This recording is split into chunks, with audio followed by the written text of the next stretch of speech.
Hi everyone, ఈరోజు మనం tomato egg curry prepare చేసుకుందామండి. నేను ఒక 5 ఎగ్గులు తీసుకొని ఒక గ్లాస్ వాటర్ వేసుకొని తగినంత ఉప్పు వేసుకొని స్టవ్ మీద పెట్టుకున్నాండి. ఒక 15 నిమిషాలు మీడియం ఫ్లేమ్లో ఉడికించుకున్నారంటే మీకు ఎగ్స్ అనేది బాగా ఉడికిపోతాయి.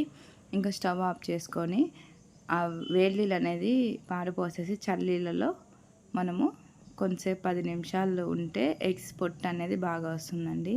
చూడండి, బాగా ఉడికిపోయాయి కదా. చల్లనీళ్ళలో ఒక 10 నిమిషాలు పెట్టుకోండి. ఇంకా మనం మిక్సీ బౌల్లో తీసుకొని ఒక 4 టమాటాలు పొడిగా కట్ చేసుకొని మనం గ్రైండ్ చేసుకుందామండి. ఈ విధంగా మెత్తగా గ్రైండ్ చేసుకున్నాక ఒక బౌల్లోకి సర్వ్ చేసుకోండి.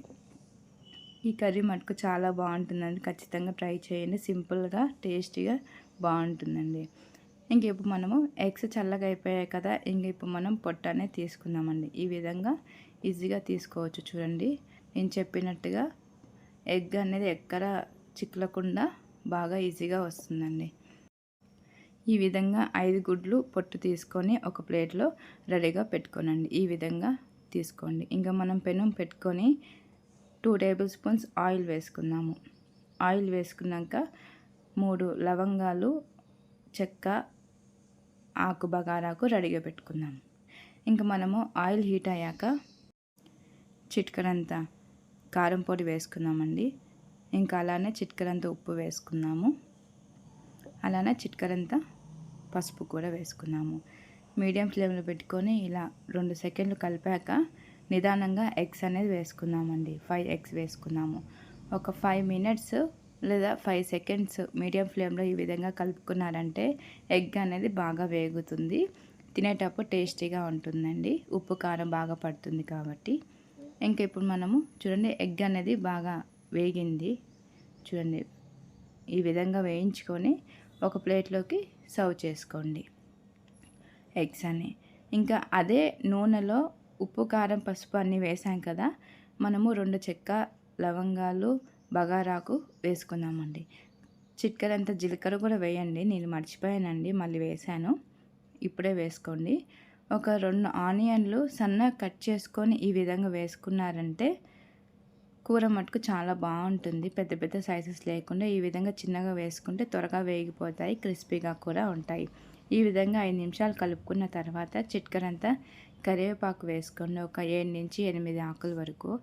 ఈ విధంగా కలుపుకున్నాక అల్లం పేస్ట్ వేసుకోండి. అల్లం పేస్ట్ వేసుకోకపోతే తెల్లగడ్డ అయినా దంచుకొని ఒక 4 నుంచి 5 వరకు వేసుకోండి. చూడండి, అల్లం పేస్ట్ వేసాక ఒక 2 నుంచి 3 సెకండ్ల వరకు ఈ విధంగా కలుపుకోండి. చాలా అంటే చాలా బాగుంటుంది. పచ్చివాసన పోయేంత వరకు వేయించుకోవాలి. చూడండి, నేను ముందు జీలకర్ర వేయలేదు కదండి, ఇప్పుడు వేస్తున్నాను. నేను ముందు ఆల్రెడీ చెప్పాను కదా. ఇంకా ఈ విధంగా గోల్డెన్ బ్రౌన్ వచ్చేంత వరకు వేయించుకోవాలండి. ఎర్రగడ్డ కూడా అంటే ఆనియన్.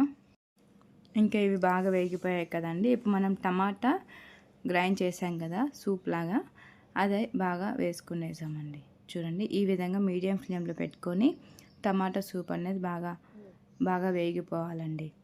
టమాటా కట్ చేసుకుని అలానే వేసుకోవచ్చు, కానీ వేగడానికి కొంచెం టైం పడుతుంది. ఆ టేస్ట్ వేరే, ఈ టేస్ట్ వేరే ఉంటుందండి. ఇంకా మనం కలుపుకున్నాక మూత పెట్టేసి టమాటా వేసాక పైన నూనె తేలేంత వరకు ఉడకాలండి. చూడండి, నూనె అనేది పైన తేలుతుంది కొంచెం అంతా. ఇంకా 5 నిమిషాలు ఈ విధంగా కలుపుకున్న తర్వాత మనం మసాలా అనేది వేసుకుందామండి. 1 టేబుల్ స్పూన్ కారం పొడి వేసుకుందాము. ఇంకా 1 టేబుల్ స్పూన్ ఉప్పు వేసుకుందాము.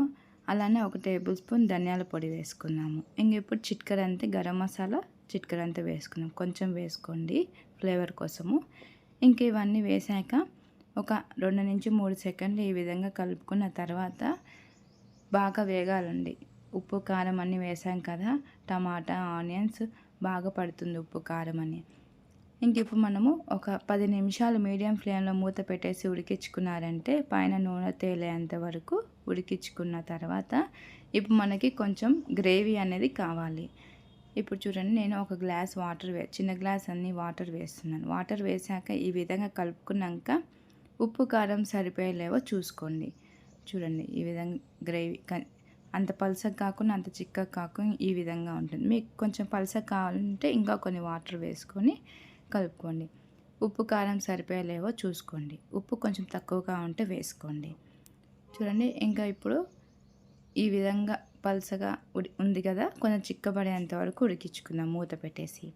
ఒక 5 నిమిషాల నుంచి 10 నిమిషాలు మూత పెట్టి ఉడికించుకున్నాక తర్వాత మూత తీసి మనం ఎగ్స్ అయితే ఫ్రై చేసాం కదా, ఆ ఎగ్స్ అనేది వేసుకుందామండి. ఎగ్స్ వేసాక ఒక 5 నిమిషాలు ఉడికించుకున్నారంటే సరిపోతుందండి.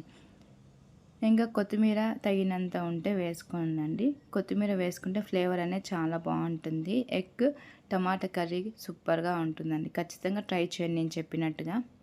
కొత్తిమీర వేసాక ఒక 2 నిమిషాలు కలుపుకున్న తర్వాత మూత తీసి చూడండి. ఎంతో రుచికరమైన ఎగ్ టమాటా కర్రీ అండి. అన్నంలోకి కానీ, చపాతీలోకి కానీ, సంగటిలోకి కానీ చాలా బాగుంటుంది. టేస్ట్ మటుకు సూపర్గా ఉంటుంది. ఖచ్చితంగా ట్రై చేయండి. ఈ విధంగా చిక్కగా పలుసగా లేకుండా ఈ విధంగా చేసుకున్నారంటే గ్రేవీ చాలా అంటే చాలా బాగుంటుంది. ఆనియన్స్ ఉడుకుతుంది కదా, ఆ గ్రేవీ అంతా వచ్చేస్తుందండి. ఎంతో రుచికరమైన ఎగ్ టమాటా కర్రీ అండి. చాలా అంటే చాలా బాగుంటుంది. Thank you.